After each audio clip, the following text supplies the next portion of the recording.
Hi, everybody. Today I'm going to talk about how El Salvador is orange pilling the other central bankers in Africa, Latin America, and across the world.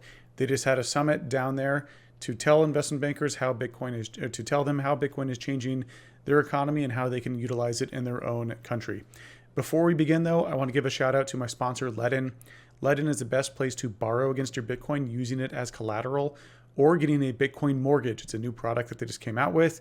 Highly recommend that you check it out if you're looking to get a mortgage and you can't get qualified. Ledin is the best place to go get a Bitcoin mortgage. And then finally, you can lend out your Bitcoin and earn a yield on it, which is a great way to earn some passive income. Of course, it comes with risks. Okay, let's go ahead and switch back to the main presentation here. So I first write about this on Thursdays in my newsletter, The Held Report. So the Held Report, the subscription link should be on the screen here. If you want to subscribe, get this first on Thursdays, check it out. Otherwise, you'll see it on Sundays here where I'm talking about it. Okay, cool. So Bitcoin evangelism.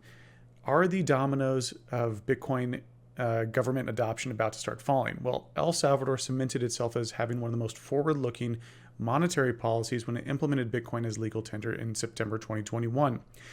And President Bukele, Nayib Bukele's attitude was quite stoic and undeterred despite all this choppy price action. It's clear that this country has a long-term Bitcoin adoption plan. So other policymakers and bankers across the world started to wonder, what can Bitcoin do for them in their own country? And so Bukele brought together 32 central banks, 12 financial authorities, over 44 countries to meet in El Salvador to discuss, as he says here, financial inclusion, digital economy, banking the unbanked, and the Bitcoin rollout and how it benefited their economy. So it was a multi-day event, tons of different topics. And of course, there's no asset that isn't more inclusive than Bitcoin. So this is why the conference is being reported as a Bitcoin event, because Bitcoin is the core theme here. Bitcoin is the most inclusive money that you could have. So what's funny is he brought all the bankers together here in this picture, and this is a little video clip. I'll mute it, but because I'm not sure if the audio is going to come through. But essentially, he asks them all to say Bitcoin instead of cheese. So all of these bankers, all of these all of these individuals who are involved in various countries' financial systems are here to learn about Bitcoin. So these are pretty small, lesser developed nations, and sometimes even El Salvador. But definitely compared to like Western countries, like these, this is not the UK, this is not the US, this isn't Germany here. These are small countries that came to understand how Bitcoin might change their economy. So what's really cool is that the talks began with chats about how Bitcoin can work in terms of Bitcoin being used as an asset in the economy. Hey everyone, I want to pause here real quick to give a shout out to one of my sponsors, Choice. They're rebuilding retirement accounts for Bitcoiners and enabling you to trade real Bitcoin, crypto stocks, and more in a single tax-advantaged account. Thousands of Bitcoiners, myself included, have already signed up to start investing. I spent a long time looking for a solution like this. I'm super glad I found Choice. Check it out at www.choiceapp.io/held. And the link is below in the description. Oh, and one more thing. I wouldn't be working with Choice if they didn't let me hold my own private keys, which attendees got to go try out and buy coconut drinks with the Lightning Network from Mama Rosa. So she's here using Bitcoin Lightning. A lot of these individuals in El Salvador have poor access to electricity, poor access to internet. And what's really cool is that, with just a cell phone connection, they're able to go transact and be a member of the new economy. What's really cool is they walked around El Zonte. El Zonte is that Bitcoin beach town, to go try this out. So like I said before, these weren't central bankers from the United Kingdom or the US, but more from countries like Rwanda, Nepal, Egypt, and Haiti.